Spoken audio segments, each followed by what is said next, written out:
Hey guys, Daniel James here, and in this video I'm going to show you some sound design and synth programming that I did for the first part of my Operation Big Eye track. And here's the section I'm going to be taking a look at, just here.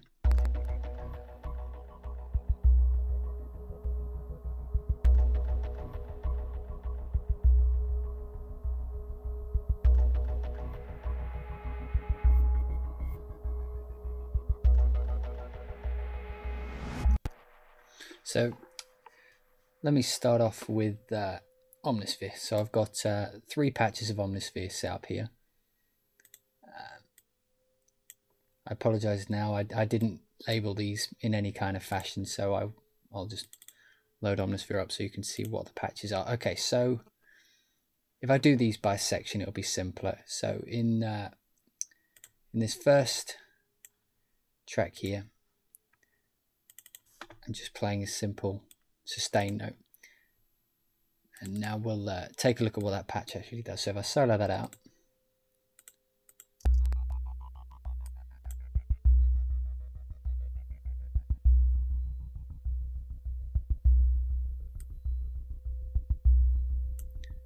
so as you can see, it's just playing a single note. So the entire rhythm is actually coming from the programming within Omnisphere. So if I take a look at the modulation section, you'll see here that anything that's lit up, by the way, is on the current selected patch. So I'm on layer A. If I select layer B, the other 2 will be highlighted. That's just a reference for those of you who don't know Omnisphere very well. Okay, so first up I have, if I show you by layer, so this is the first layer within my first patch, which I'm seeing as like a kick, almost like a sub boom kick.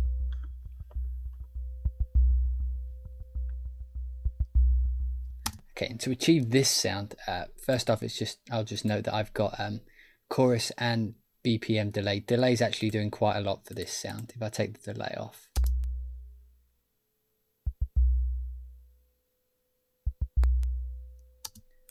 and put the delay back on.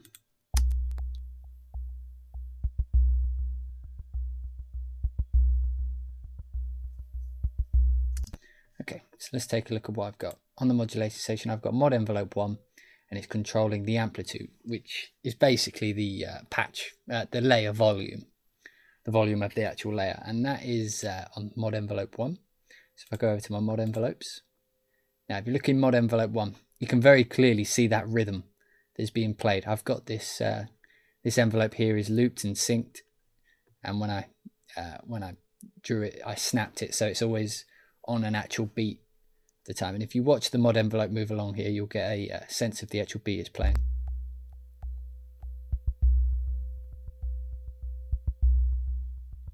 And that's very simple. That's very simple programming there. That's like mod envelope 101, and that's assigned to the amplitude. So essentially this is the best way to think of it. It's controlling that, so it goes dum da da dum.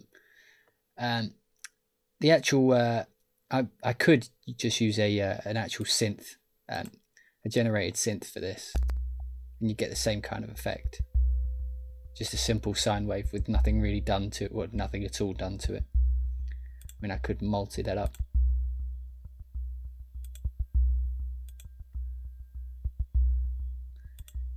But in this case, I decided to use a sample, which I think had a bit more bass to it, a bit more wideness.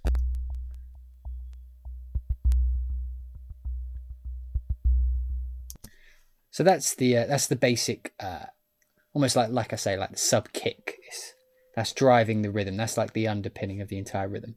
Now, if I show you what I've got on layer B, this is still on the same MIDI track here, just playing that single note.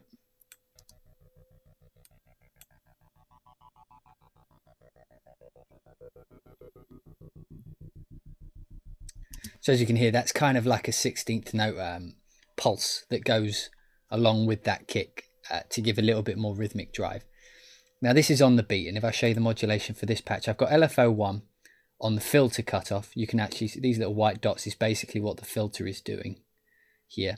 And on LFO2, I've got it controlling the amplitude, which is like the volume switch. And as you can see, that's just shooting from the bottom to the top. And I'll just show you why that is in a second. So if you imagine the first LFO is controlling the cutoff, which is here, and it's got a bandpass on it. So as the LFO goes down, this dial is going to come down to the left, and as it goes up, it's going to go up to the... I mean, I could show you this manually. It's basically doing that, but it's going at which LFO is it? LFO1. So LFO1 here is synced, and it's going, so every 6 bars it makes a full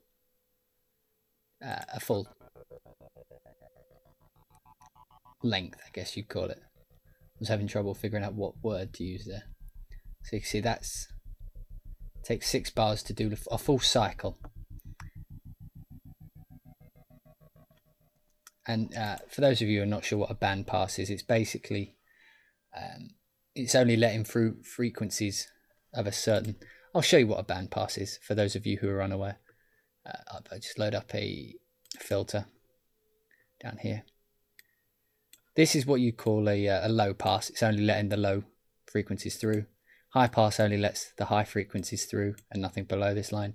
And a band pass is essentially this.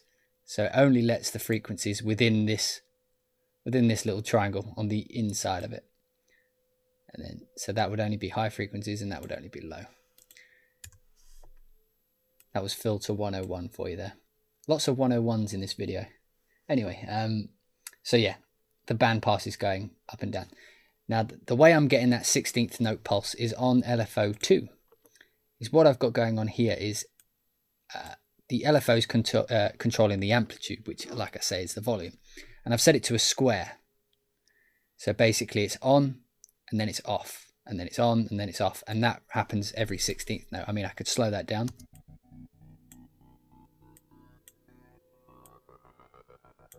Could speed it up.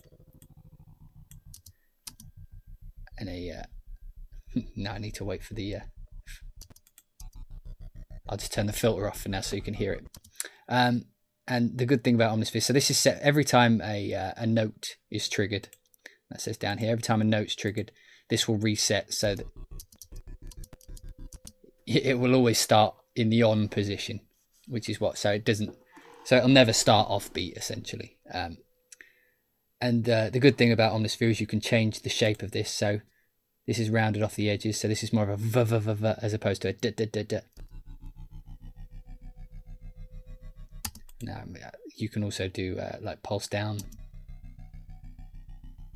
more stabby, pulse up, which will be like a slidey kind of, almost like a reversed sound.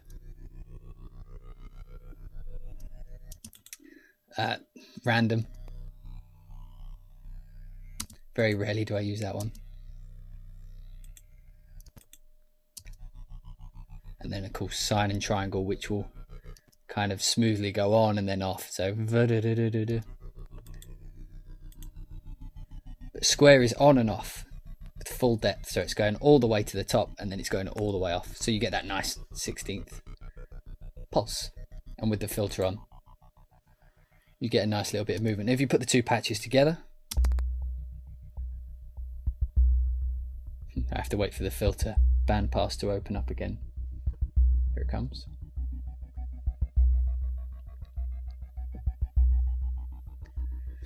And yeah, that's pretty much everything that's going on in this track. I've got like, I've got a flanger as well. If I take that off, it just takes a little bit of sonic texture out of the sound.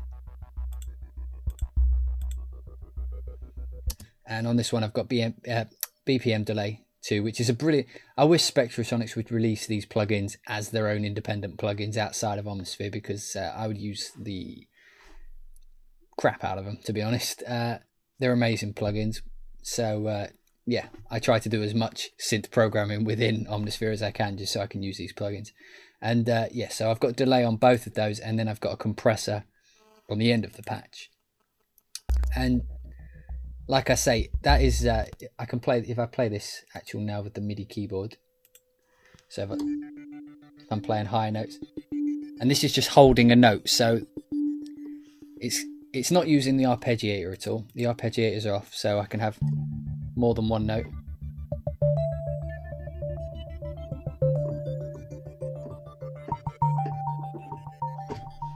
and it stays within that stays within the mod envelope. So this is basically a little demonstration of just a nicely, in my opinion, nicely programmed patch that, you know, doesn't do the work for you. I mean, okay, yeah, the patch is essentially doing the hard work for me, so that I'm not programming in these rhythms and stuff. I've pre-programmed them before, so I developed them beforehand.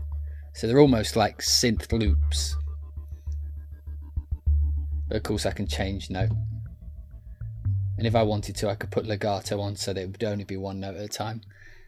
So yeah, that's my first patch. I called that sub drive groove. And I'm not doing anything in particular. I've changed the timbre just a little bit on this one. I'll put that back to normal.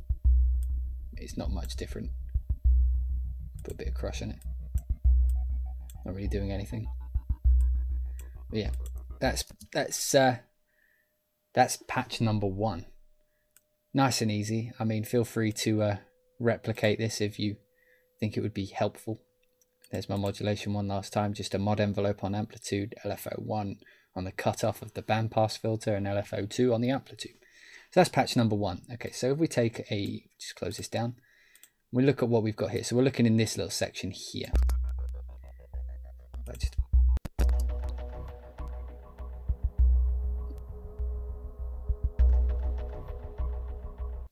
So next we've got a bit more, I added a bit more to the rhythm. Those of you who watch my videos know I'm quite a big fan of, you know, different rhythms and having, you know, intertwining rhythms going off every now and again. So the second patch, just playing these notes, but again, playing single notes, but finishing just before the beat so that they, leaving space for a delay to carry the rhythm in, is this sound.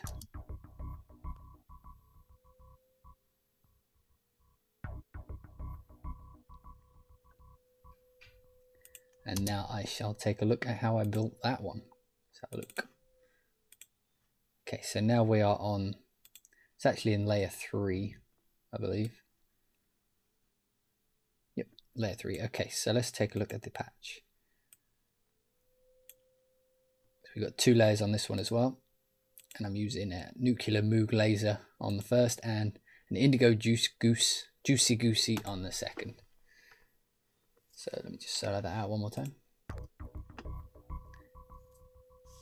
So if we start off, I'll just show the modulation first. I've only got one LFO and it's on the cutoff of the A layer.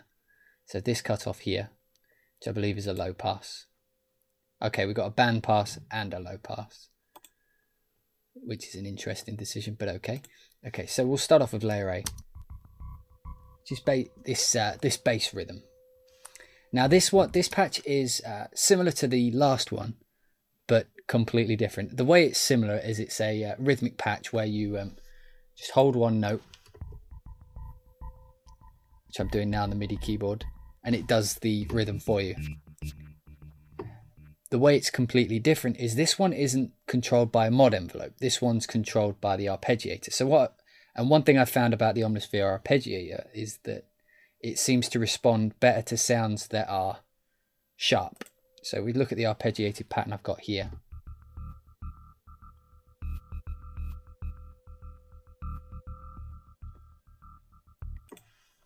Okay, and obviously there's delays on those, but I'll get into those in a minute.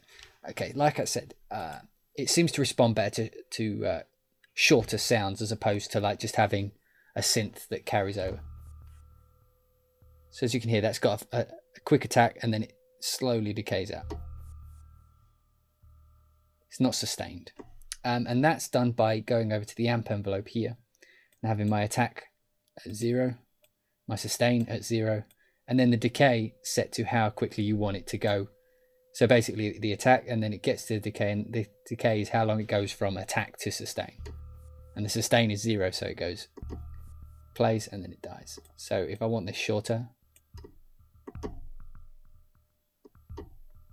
even shorter. And I mean, you can actually use this to create different sounds. You can, I believe you can modulate that as well. It says you can't here, but I'm pretty sure you can. I won't go into mixing with that just yet. But yeah, so if I turn the arpeggiator back on quick. and then I move this decay up and down. So doing this would make it a longer actual sound. But if I pull it down, it makes it snappier.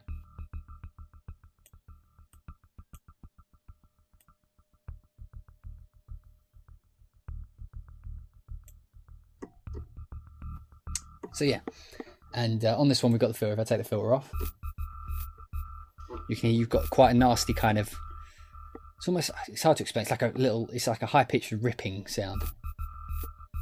So I've put the filter on this one to kind of curb that. I've basically cut that out with a low pass, and then I've got a band pass, which is giving it a little bit of motion using LFO1. LFO1 down here is playing legato, so if I change this note,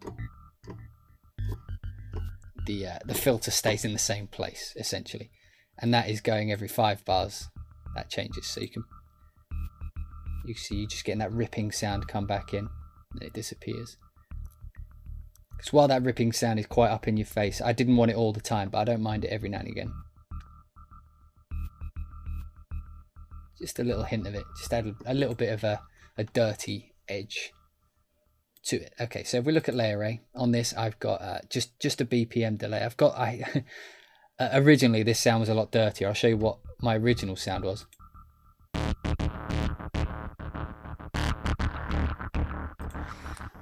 But I obviously came to my senses and decided that sounded a little bit too grungy, a little bit too dirty.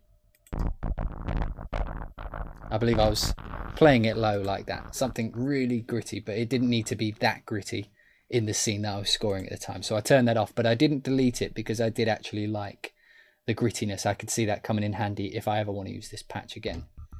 So yeah, that's the basic bass sound. I mean, if I play it high, it sounds a bit different, to say the least. So this is in its element when it's down in the bass. Okay, so that's again nothing changed up here. The filter envelope is just flat down the way I always have it. No mod envelopes. Okay, and then on layer B, which is this.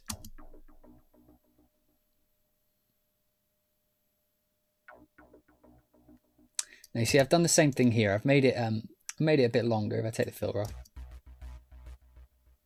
this is what it sounds like with the filter. But in this case, I didn't automate the filter. Basically, I used the filter to sculpt this sound to layer with the first patch. So in the first patch, as you can hear, I've got a lot of bass, but not much high end. So I use this patch as the high end, and to a further degree, I use the filter to shape that sound to taste. So if I turn this on, so basically it's, if I turn it up a bit, you know, you get a different sound completely. If you turn it low, you get a bassier sound, or none at all. I believe it was something around there. So that's just filling in the higher end. I've shifted the timbre up just a tiny bit, but other than that, that is essentially what it is. And because it's using the arpeggiator, it's using the exact same rhythm, so it's synced in rhythm with the other, with layer 1. And that's one of the big differences. I'll just say that now. If you're thinking of designing your own patch, the big difference between using I mean, in the two examples I've shown, they've both been rhythmic, and they've both had rhythms play while you just hold a single note like that. So just hold a single note, and then you get all the rhythms that play out the synth. The difference between my first patch and my second one is, in the first one I did the rhythms by mod envelope. So I attached a mod envelope over here. I attached one of these to control either the amplitude or the filter cutoff, or you could set it to to control wave shape, anything, and you can have each layer with independent rhythms. So if you wanted 2 separate rhythms, like I did with the first patch, which sounds like this, so I've got dum da da dum, and then I've also got that 16th pulse. That's 2 independent rhythms playing in one patch. Whereas in this one, because I'm using the arpeggiator, you're restricted to having the exact same rhythm. So the layering was more to make a unified sound as opposed to two separate. I hope that makes sense. That was a bit of a ramble, but I think you can get what I'm trying to say there. So yeah, if you want to create just one rhythm, it's fine to go with an arpeggiator. But if you want separate rhythms that intertwine within a single patch, then mod envelopes are the way to go. And another thing about mod envelopes is they're a lot more. They give you a lot more freedom, a lot more creative freedom. Because I mean, you can. If I just go up on a mod envelope here, say I create a blank ADSR. I mean, if I was to loop, sync, and then snap, and then you can add as many of these as. I mean, you can't do this with an arpeggiator, for example. Then add another.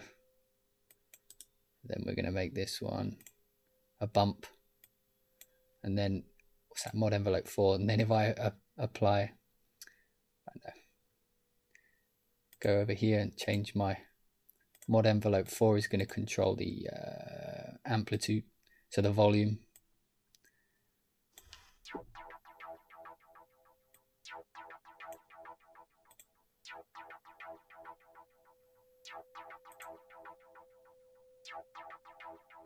So you're getting a little bit of a, I mean, to be honest, I couldn't hear that doing anything. I probably wired it incorrectly, but you get the idea of what I'm trying to say there. You can see that it's doing something, and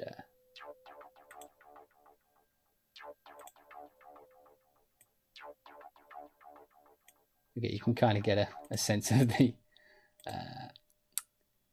Perhaps if I slow this down. Oh, the reason you're not hearing anything is because the effects are, the delay that I've got going on here is throwing it to the left and right. So anyway, you should probably turn that off. Yeah, mod envelopes are a lot more flexible, but if you're strapped for time and you just want a simple rhythm, then you can create them easily in here, and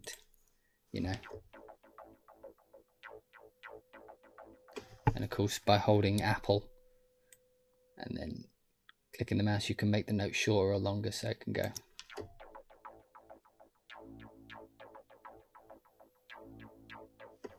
Or really short.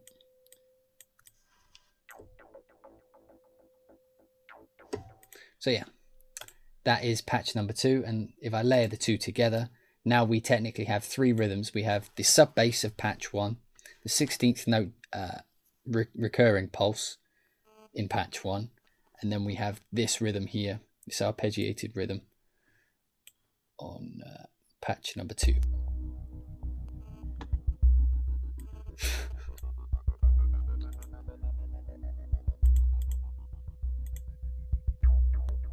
So I turn the arpeggiator off. Let me just play that again for you. So we've got delays and we've got different rhythms within the actual patches, and so you're getting this nice pushing and pulling, nice little groove going on. And then we move on down to this patch here, which is nothing more than me using the sound source browser. As far as I'm aware, I did nothing to this track, so there's no modulation. There's a filter, and I've increased the amp. So if you've got Omnisphere, a good technique is, if you go into their sound source browser, there is a lot of people who use Omnisphere don't even know about this, which is a shame. There is thousands upon thousands of individual sounds that you can use.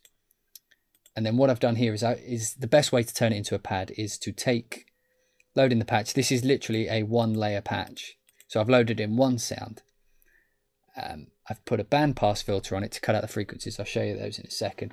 But if you want to make a pad, the best way to do so is to increase the attack, which makes it fade in, and then increase the release, which makes it fade out, so that you get, just holding a key here, and if I let go, fade out. Take the key off, fade out. We can play more than one at a time.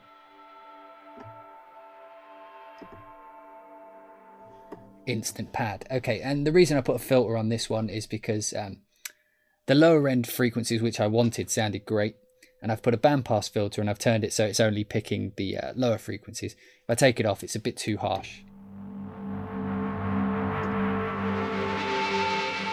It's a bit up in your face, and I just wanted something a bit atmospheric to underpin the rhythms that were going on. Like I say, it's like a little bit of spice, and if I put them all together,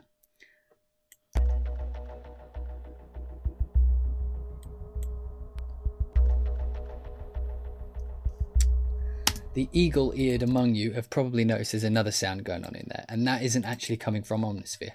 Now you see, I went to a second-hand shop and I found a violin, and it was £20, so I thought, why not? Might as well buy a violin. Obviously, I can't play the violin, so I tapped the violin with my bow and created this sound. Not that sound, this sound. And again, using my my favourite ping pong delay, I've created yet another rhythm, which is going along with the rhythms set in the bass, not in the bass, in the synth. So if I take a look at this, as you can see, I've hit it a few times, and I've picked my favourite click, I guess you'd call it. Just stretch these out so you can take a listen. If I take the delay off, you can hear the terrible recording as well. And that's me basically using the bow and just tapping the string in a rhythm. And what I normally do is I tend to just use this a single one of those. So it does that. Again, I know the recording sounds bad. You can hear a lot of hiss, but because it gets so affected, that's kind of irrelevant. So I'll always put a bit of ping pong delay, my favourite one. So you've instantly got the rhythm, and then I put a filter on top. In this case, I just bought Computer Music Magazine, so I thought I'd try out their filter, which actually sounds great. So if you have access to Computer Music Magazine, you should get this month's just for this filter, just because it sounds quite nice. I mean, I could do all sorts. Just have a nice little subtle thing. But yeah, I'm using the filter just to cut out some of those high air frequencies that were in the recording. So yeah, and then I put two separate ones, and so I've got this nice. And of course, these can all be automated as well. So if I could have it lowering and highering, so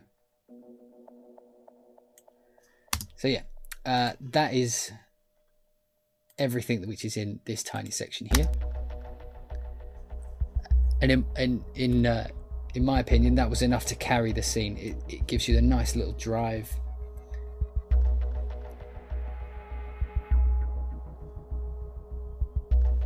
And then here I've just got an Epic Doll hit,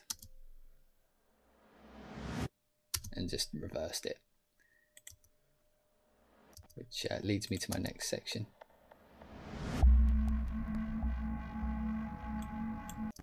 Okay, so now we're on these sounds here. So what I've done here is I've got just a little cut of that as a sub boom, and then I've got the pad, which is just by itself, and then this sound, which I describe as a scratchy sound.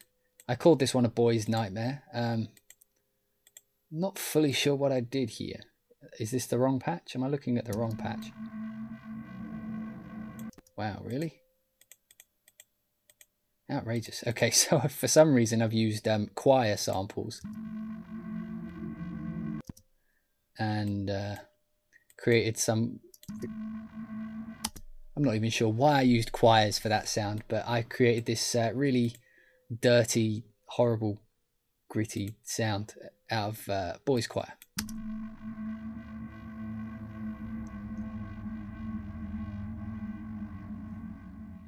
Okay, so if we take a look at this patch, what I've done here is, as you can see in patch 1, so layer 1 is boys' choir 8. And that's this sound, and That's pitched up by an octave, 12 semitones. And we take a look at the modulation. Only an LFO, and that's on patch B. So let's take a look at what I've done here. Okay, so what have I done? Okay, so the filter, we've got a low pass juicy filter. So take that off. That's what it would sound like, but the filter there closes it down. And we have a look at the effects. On layer A, we've got a guitar cab and a delay. So if I turn these off,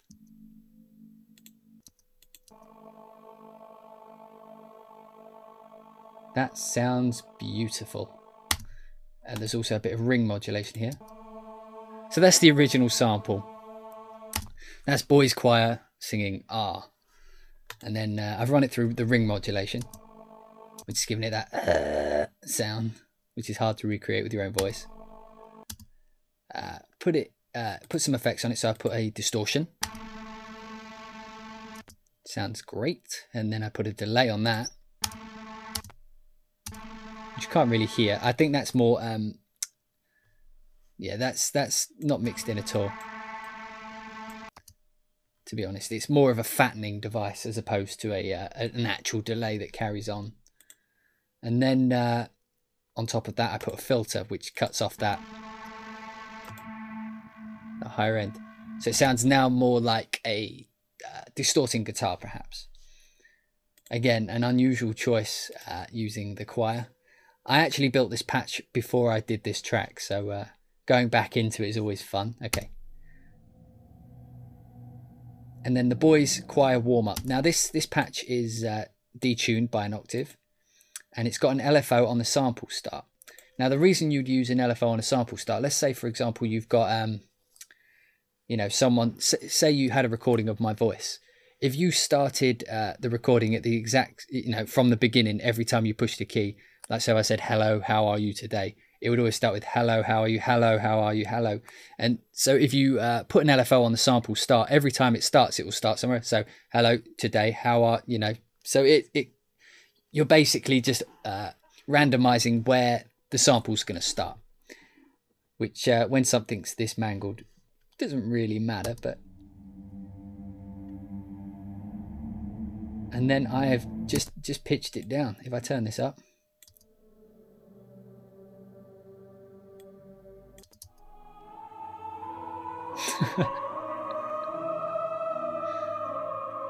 So that's the sound of a boys choir. If I start that again, it should be somewhere different. If I stop it and start it again. Stop it and start it again. So every time I play it, it starts from a completely different place. If I was to turn that off, then play that again,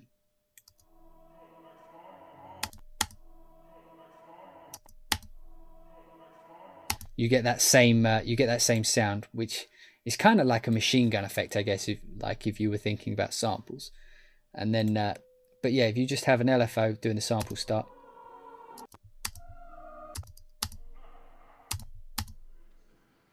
Yeah, so that's a good example of when you would use something random, like I've got here, and I've just put that on the sample start, and then literally just tuned it down, and it's turned into the sound of monsters having a dinner.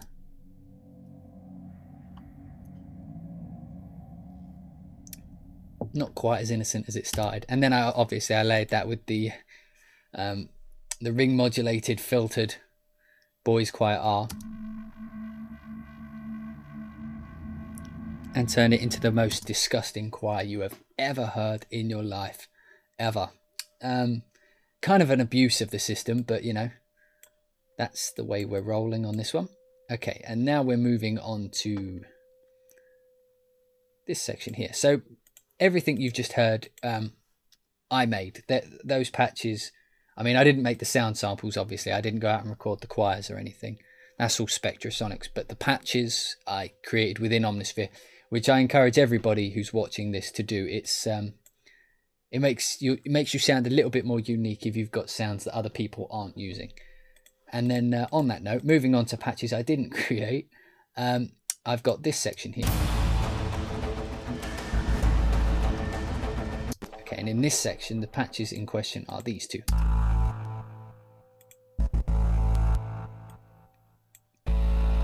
So these ones are presets. So we started off with cerebral cortex, and then we've augmented that with attitude MS20 square. I have both Omnisphere and Trillion, so I have. If you own both, you can have the Trillion sound samples within Omnisphere, which I find extremely useful when you're making. It saves a lot of time, saves a lot of going from one plugin to another. So anyway, so if I just solo out number 6, which is cerebral cortex, you get this sound. And now the point of this track is I wanted something to almost just to like almost like a dirty sound, just to grind through the percussion which is going on in this situation.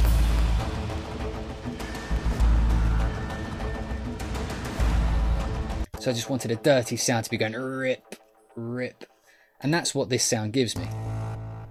But the problem is there was no real bass instruments, and I do have this going on.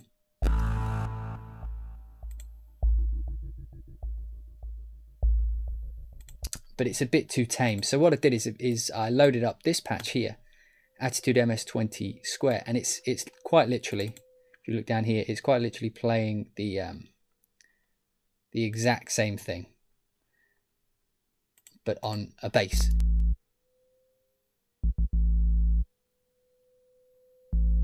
No delays, nothing fancy, just a simple sub bass that's going underneath. So it makes, when you play them together, it just sounds like that cerebral cortex patch is bassy. I'll take that away.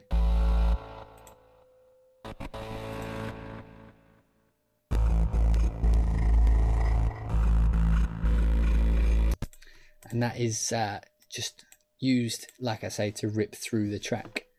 And I think that is pretty much it for this track. I used my guitars in here again, which by themselves sound very unimpressive, but after a bit of I use them again in this action track just to tie them.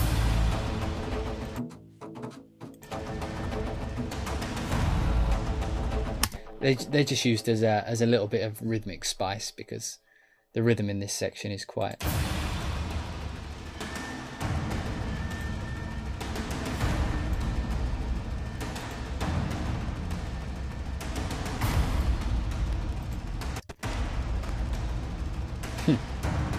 clicky, to say the least. So I just wanted a few synths to rip through and such and such. So anyway, that's pretty much covers all the synth programming I did in this track, and I hope you found this video and the others useful. If I helped at all, and if you liked, please let me know, because then I may want to do more. If you think I've got something wrong, or you'd like me to talk a bit more about something else which I didn't cover in maybe quite so much depth, feel free to let me know. And yeah, thanks for watching. I'll see you guys next time.